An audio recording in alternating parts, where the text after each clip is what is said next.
Good morning, friends. I'll present now lucid analysis and elucidation of ECGs as dear AP members wish it. It's a WhatsApp CMA. I have conducted this workshop in TAPICON, that is Tamil Nadu State Chapter API at Government Madurai Medical College on 19/7/2019, Friday. We'll go one by one. Thank you all. Let us go on to the first case. Look at this ECG. This is an ECG of a 22-year-old female, a medical student, with a complaint of vague chest pain, intermittent for several months. It was unpredictable, though she thought it might occur at the end of a day when she had been usually physically active. It lasted for hours at a time. It was not immediately related to activity, nor affected by emotional stress, food, or cold weather. It was relieved by paracetamol. On examination, we find no abnormalities. Before we analyze any ECG, let us have a simple mnemonics, a normal PQRST. A, age of the patient, address of the patient. N, name of the patient. O, that is a symbolic representation, male, female. R stands for rate, rhythm. M, morphology of PQ or ST. Then A for axis. L, look at PQ or ST. We can draw the conclusion of ECG very easily. Another vital point to note on looking at on any ECG, we must see whether the leads are reshuffled. Let me go through my mnemonics recast. R stands for recast of right arm and left arm leads. That is R wave and P wave positive in AVR.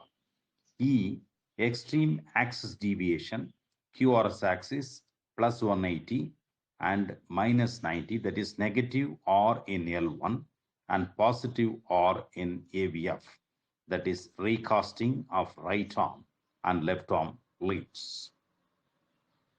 Then C, cell phone electromagnetic interference, that is EMI.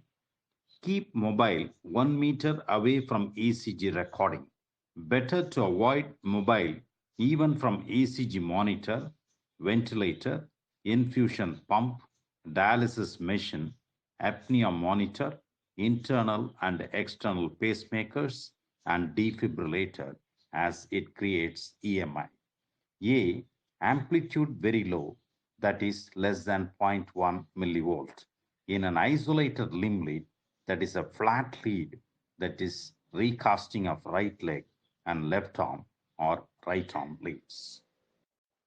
What are the other signs of reshuffling? S stands, that is signs of pseudoventricular tachycardia, improper placing of electrodes in torso without proper application of ECG gel. That is mnemonics 3S. The first S stands for sinus sign. One of the frontal leads, lead 1, lead 2, or lead 3, depicts normal P, QRS, and T as one of the upper limbs is free of tremor or movement. The next S, spike sign, many spikes among QRS complexes. The third S, that is sign of notch, notches overlap QRS complexes. T stands for tremor induced artifacts like SVT, VT, depending on amplitude due to improper placing of electrodes in torso in a hairy chest, myochymic state, and without proper application of ECG gel. By applying all these things, we can draw conclusion whether leads are properly placed. What does ECG1 show?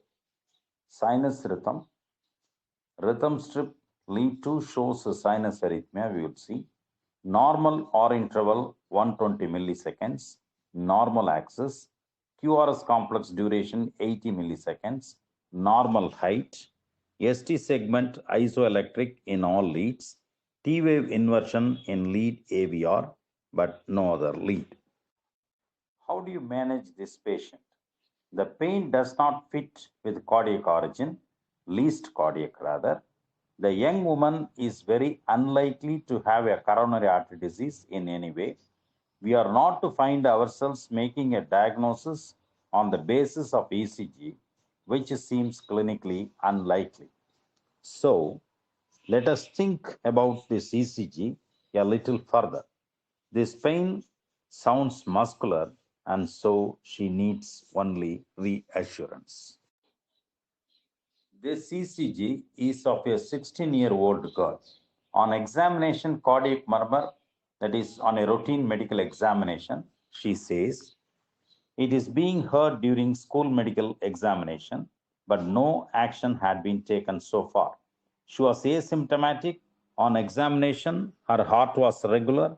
There was no clinical evidence of cardiac enlargement, and there was a moderately loud ejection systolic murmur at the left sternal edge.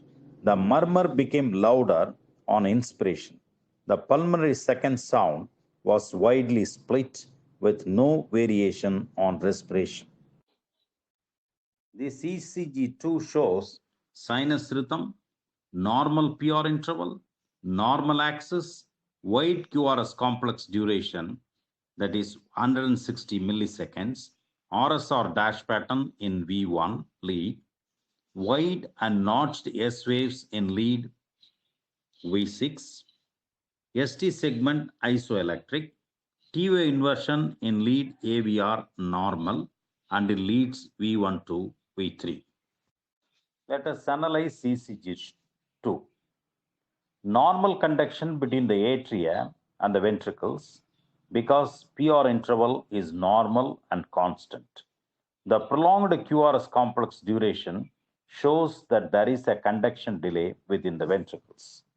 The RSR dash pattern in lead V1 and the deep and wide S wave in lead V6, that is indicative and characteristic of right bundle branch block.